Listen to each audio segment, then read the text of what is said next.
Security regulations you wrote apply to you too. This was my first security gig right out of the military. Good starter job for security work. It was access control at a medium-size aircraft engine factory. Friend of mine worked HR there, but he also held the title as head of security, so he offered me a job and I accepted. One of the biggest rules were ID checks. Apparently, a few years prior a couple of people had gotten in with photocopied IDs, so after that we had to physically check the ID was plastic. We did this by touching it. Now, do access control enough and you start to memorize people. We didn't check those IDs by touching them because we knew them, and if they had been fired, we would have gotten a notice. Well, that angered the head of HR, so she set some new rules.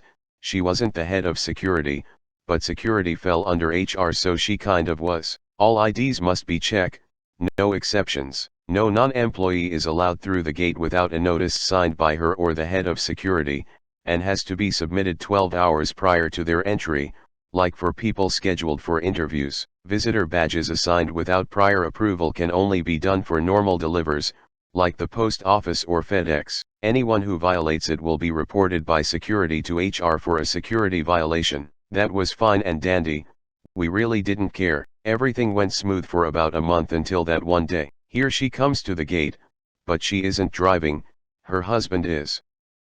It is raining, and I mean flood level raining.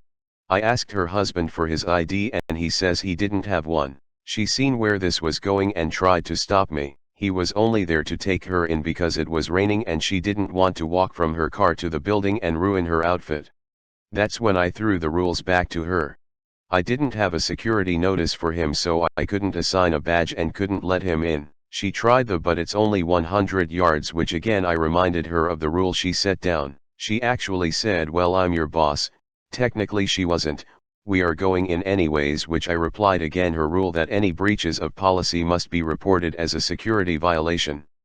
So, there she is, dressed to the nines, forced to walk, without a jacket, to the building, 100 yards, in the rain to get to her office. Why didn't we lend her a security rain jacket, you ask? Because she said there wasn't enough money in the security budget to buy them. Later that day she modified the rules that on drop-offs that security has full discretion to allow someone entry for that purpose. We also got our rain jackets 2 weeks later and she never bothered security again.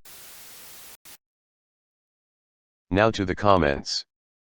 Basically, the same situation, but it was on a military base. The leader for the Brownies, Little Girls Club, wanted the keys to the building that they used. Part of my job was key control, so I asked her for ID. She, in the middle of the MP dead, threw a total meltdown. Don't you know who I am, which? My purse is out in the car. I gave one of the corporals the keys, and got her to sign for them. Once the CPL got a look at her license. Guess who was driving on a suspended license? OP replied. I had someone call the police on me at a hotel because I told them the noise was too loud, and guess who had a warrant in another state? LOL. When we got posted to a little reserve unit, husband is still in Reg Force Army, I kept doing the security thing. My superpower is getting rid of trespassers and having them actually leave with a smile. My weakness is bag checks. Seeing the inside of my purse would make almost anyone blush and get confused, so I feel like bag checks are a huge violation of privacy. I'm itty bitty and over 40. Once was picked up by the ponytail over a bag check by a man my age. He didn't have anything, it was just the policy of the company. He didn't even get written up, and I got moved out of that site because they were worried about me. Ask me, it was a stupid rule, as the product was 20-foot long steel pipes, and I was just dang fine, but pissed off. This is beautiful, the jackets meant she got the point. OP replied. Yeah, suddenly money was in the budget for them, LOL. Only after it directly affected her. My story: I worked in a high security site and I was in charge of a bit of it that was covered by extra security regulations laid down by the specific government department we were doing work for. Only people on a specific access list were allowed in, and I was the one who decided who went on the list, as I was the one who knew whether any particular person required to be in that area. Fast forward and I get called down there by the head of security, who is spitting feathers. He had been refused entry and wanted someone's head. Specifically, he wanted the head of the person who refused him entry. I am the head of security, don't ya know? In front of the head of security, I asked this person if they recognized the head of security. No. I asked if he checked his ID. Yes. Did he check his name against the access list? Yes. Was the head of security's name on it? No. In front of the head of security, I commended this person on his diligence and said that a letter acknowledging his diligence would be placed on his record with HR. I turned to the head of security and said that if he needed access, to send me a memo stating the specific reason for me to allow access, and I firmly closed the door in his face. I found out later he went to the government department and tried to get his entire security force put on the access list and had been firmly rebuffed. Dang, he was annoyed. OP replied. Sort of similar for me. Our private patrol company had a contract on the back end of an airport with a Dodd hangar. That part of the complex had its own security that wasn't part of our company, but they weren't allowed to touch the hangar, or go in it for any reason. Got a call from them one night about a forced door. Go there, pull around to the hangar and the door is fine. Local security shows up, told him what happened, and he said, oh, about that time I checked the door. I laid into him that he wasn't even supposed to touch that hangar. The client laid into them too. Then another time a door went off, the doors would set off an alarm in a high wind. The security guard got mad because I didn't stop at the gate, even though they knew weren't going to stop and didn't have to stop.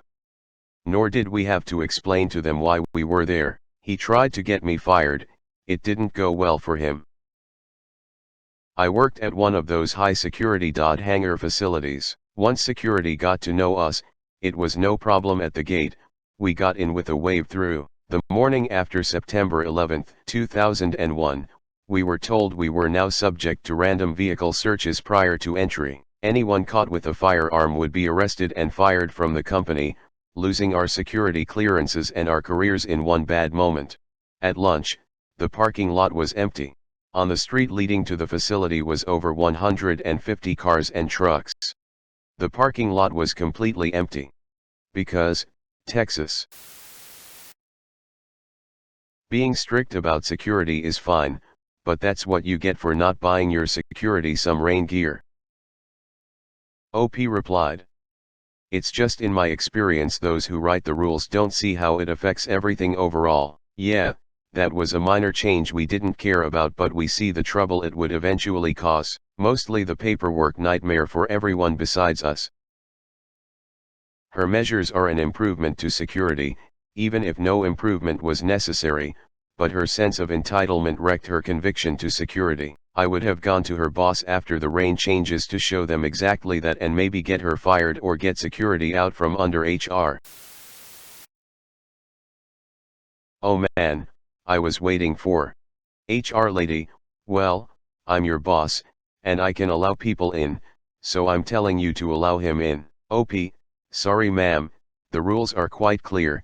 There must be written permission 12 hours in advance. If you don't like the rules, take it up with HR. Love this one because she also embarrassed herself in front of her spouse. I wish I remember the recent Judge Dredd comic where Dredd got security checked by a rookie. Some sub-commander was mad about it, but Dredd was not, as that was exactly what the rules were. She asked for it? She didn't ask for it, she insisted.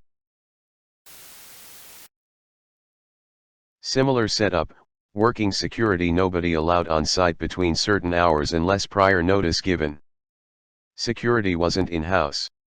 Our security patrol and bosses were allowed on site providing they were in uniform and had their valid pass. One night it was raining heavy, an unknown car pulled up to the gate. I went to see who it was. It was the security area manager. I recognized him. Although knowing who he wasn't in uniform, so I challenged him. He didn't have his pass, I refused to open the gate for him. I had a coat on, he didn't. I said to him, sorry, without the proper ID I cannot allow you entry. He seemed pissed off, my colleague was pissed off at me, of course it was written in the logbook, others including the site supervisor were all pissed off with me. A few days later we heard back from head office. I was the only one who acted correctly. It was a site inspection to see if the rules were being followed. Instead of getting a punishment I was given praise, wish it had been a cash bonus. Good job I didn't allow him in, we were watching a video, not watching CCTV, oops.